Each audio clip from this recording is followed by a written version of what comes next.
ရှိတော့တကြံအကျိုးနဲ့နည်းနည်းခင်းလေးပါရှင်ဒီနေ့ကတော့ဒါမြန်မာအတာနှစ်ကူအတာတကြံရဲ့ပထမဦးဆုံးသောတကြံအကျိုးနေ့ဖြစ်တာမလို့မြန်မာရိုးရအတာအကြံကိုကြိုဆိုတဲ့အနေနဲ့ရောမင်္ဂလာရိုးရအနေနဲ့အတာအိုးထိုးမှာဖြစ်ပါတယ်ရှင်အတာအိုးဆိုရင်တော့မြင့်သူတို့ငဘိုတွေကအပေါ်နော်ရှေးသူကြီးပြောခဲ့တဲ့အတိုင်းနေ့နံခုနှစ်ခုကိုကိုစားပြုတဲ့ဒါပေါ့နော်အရွက်ခုနှစ်မျိုးနောက်ပန်းနေနဲ့အဝေးစားထိုးကြတယ်ပေါ့နော်တချို့ကတော့ဈေးမှာလွယ်လွယ်ကူရတဲ့ဟာကိုပဲဝယ်ပြီးတော့ထိုးရတယ်လို့တချို့ကျေးလက်တွေမှာဆိုရင်တော့ကိုယ့်ရဲ့အနီးနားမှာရှိတဲ့အရွက်တွေကိုလိုက်ရှာကြပြီးတော့ခူးပြီးတော့အတာအိုးထိုးကြတယ်ပေါ့နော်အတာအိုးမှာဆိုဒါဆိုရင်အုံညွန့်ပါမယ်ပြီးသွားရင်ခရီးညွန့်ပါတယ်ပထောက်ပါတယ်အမြတ်သူကဒီနေ့ဆိုရင်ဒီမှာစိန်ချဲကန္နမာပန်းပါမယ်အရင်တော့စိန်ချဲပန်းတွေပဲရှိသေးရဲ့เนาะကိုကတော့မြတ်သူကဒီနေ့တာဒီမှာကန္နမာပန်းလေးလာပါမယ်ပြီးတော့နှင်းစီပန်းလေးပါပို့လှသွားအောင်လို့နှင်းစီလေးပါပါခြင်းနဲ့အဲ့တော့ပန်းတွေရောအရွက်တွေရောမြိုင်မြိုင်ဆိုင်ဆိုင်ပေါ့ဒီနေ့ဒီဆိုတော့အုံညွန့်အောင်ပါဖြစ်ပေါ့နော်ကိုကဒီနေ့လည်းဖြစ်တာဆိုတော့အုံညွန့်လေးပါပါပြီးတော့ထိုးပါမယ်ရှင်ဒါလေးကတော့အတာအိုးထိုးမဲ့အရွက်တွေပါမြတ်သူကတော့ဈေးထဲမှာပေါ့နော်ရတဲ့အရွက်တွေနဲ့ပါကိုယ့်အကိုစိတ်ကြိုက်လေးပြန်ပြီးတော့တန်းစင်ပြီးတော့ပြန်ထိုးမယ်လို့စိတ်ကူးထားတယ်အဲ့အတွက်ဒါလေးတွေပါပန်းနေတော့ပါအကုန်ရောစုံအောင်ပါလိုက်မှာပေါ့နော်အတာအိုးထိုးတဲ့ရည်ရွယ်ချက်ကတော့ဒါမြမနှစ်သက်ကူးမှာအတာကူးမှာအတာအိုးထိုးမယ်ဘာလို့လဲလို့မင်းရင်သူတို့အမြဲတမ်းပေါ့နော်နှုတ်ဘယ်လိုပြောမလဲပါဇက်ရာဆိုရင်လည်းရှိကြတာ哦နက်ပြည်တကြံအကျိုနေ့မှာနက်ပြည်ကနေဆင်းလာတဲ့တရားမင်းကြီးကိုပေါ့နော်အတာအိုးနဲ့လည်းကြိုဆိုကြတယ်တရားမင်းကြီးကဘလို့ဆင်းလာလဲငငယ်တော့ဆိုလူကြီးကတအားခြောက်ကြတာပဲဘလို့ပြောလဲဆိုတော့တရားမင်းကြီးကတဲ့ဆင်းလာရိုးမဆင်းလာဘူးတဲ့ခွေးတရေဘိုက်ရဲ့ပြီးတော့ရွှေပရပိုက်ရဲ့ခွေးတရေပရပိုက်ရဲ့နှစ်ခုကင်ပြီးဆင်းလာတာတဲ့ဘာဆိုအဲ့တော့တကြံတဲ့တွေလုံးမှာမကောင်းတာရေလုတ်တယ်ဆိုရင် तू ခွေးတရေပိုက်ကြီးနဲ့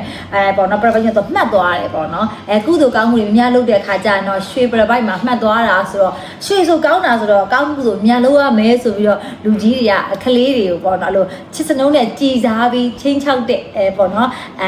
စားနောက်ကြည်စားတဲ့ဗဇက်ရာဆိုရင်ပုံပြင်လေးတွေပေါ့နော်ဘာပြောမြတ်သူတို့ကဒီလိုဟာလေးတွေကြားပြီးကြီးကျင်းလာဆိုတော့တကြံတွင်းမှာဆိုရင်ပို့ပြီးတော့ကုသိုလ်ကောင်းမှုကိုပို့ပြီးတော့လုပ်ဖြစ်တယ်ရှင်အဲ့ဆိုရင်ဒါလေးကိုအတာကိုထိုးပါမယ်ကဲဒါလေးကတော့ပိုလှသွားအောင်ဒါပြီးပါထည့်ချင်တာအကြံနဲ့ဘရောင်းမြတွဲပြီးတော့ပေါ့နော်အဲ့လိုမြင်ရတဲ့ဟာဆိုတဲ့အခါကျတော့လိုလေးထိုးမယ်အတာအိုးထဲမှာ9နှစ်9နန်းပါတာကဘာကိုစားပြုလဲကိုကတော့ကို့အမြင်နဲ့ကိုပေါ့နော်ဘာလဲဆိုတော့9ရဲ့သားသမီးအားလုံးဒီအတာနှစ်ကူတကူးလာကနေပြီးတော့ညီမနှစ်သက်မှာစပြီးတော့အားလုံးကအေးချမ်းတာယာဖို့အတွက်ပေါ့နော်အလုံးငန်းကန်ကန်နေအားလုံးအဆင်ပြေဖို့အတွက်မင်္ဂလာရှိဖို့အတွက်ဒီအတာအိုးထဲမှာ9နှစ်9နန်းအရွက်တွေကိုထည့်ပြီးတော့ထိုးတယ်လို့မြင့်သူကတော့အဲ့လိုမျိုးလေးပေါ့နော်ယူဆတယ်ကိုယ့်ရဲ့မိဘလည်းအဲ့လိုမျိုးပြောခဲ့တာလေကြားဘူးနားဝရှိတယ်ပေါ့နော်အဆင်ပြေသွားပြီလားရှင်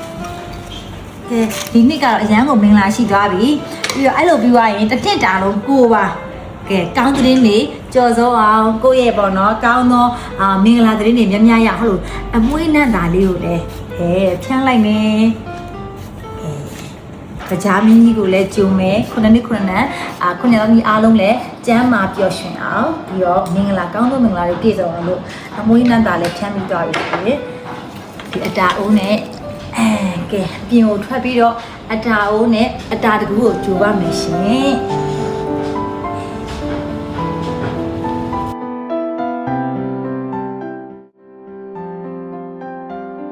ဒီနေ့အတာကိုရဲစိတ်တိုင်းကြတာပဲကိုယ့်ကိုယ်တော့လာမသိရဲကိုမြိုင်ဆိုင်ပြီးတော့နှား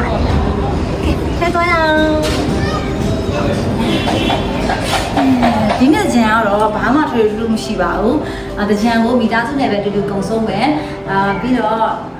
လမ်းလျှောက်ကျန်တော့တွားဖြစ်မလားမသိကြသေးဘူးပေါ့နော်ဒါပေမဲ့တအားကြီးတော့ထွေထူးဘာမှလုပ်ဖို့မရှိဘူးမိသားစုနဲ့ပဲတူတူချက်တမ်းမှုများတယ်ပြီးရင်အခါကျအိမ်မှာမုတ်လို့စားခြင်းနဲ့မုတ်လို့စားမယ်ပေါ့နော်အဲ့လောက်ပဲထွေထူးရှိတယ်ဘာမှတော့ထူးခြားရှိဘူးဆိုတော့ဒီနေ့တကြံကိုတော့ထူးခြားလေးအနေနဲ့ကိုယ်တိုင်ကိုကြအတာကိုထိုးပြီးကြိုတာတော့တကယ်ကိုမှတ်တရပါပဲအဲ့တော့ကဲအကျူနေ့ကစပြီးတော့အကျူအကြအတက်လေးသလုံးကုသိုလ်ကောင်းမှုလုပ်ပြီးတော့အားလုံးများကြီးပျော်ရွှင်ကြပါစေနေလဲအရန်ပူတာကြောင့်မလို့အရန်နေပျော်ပြီးတော့နေပူကျတဲ့အပြင်ထွက်ခြင်းကိုလည်းရှောင်နေကြပါတယ်ပြီးတော့ရေမြတ်တောက်ပေးပါရှင် ကုသိုလ်ကောင်းမှုလုပ်ပြီးတော့ပျော်ရွှင်ခြင်းတွေအများကြီးဆုကြရအောင်ရှေ့ပရပိုက်ထဲမှာပါဖို့အတွက်ဒီ၄ရက်ကိုအစွမ်းကုန်ကုသိုလ်ကောင်းမှုတွေအများကြီးလုပ်ကြမှာပါရှင်ကျေးဇူးတင်ပါတယ်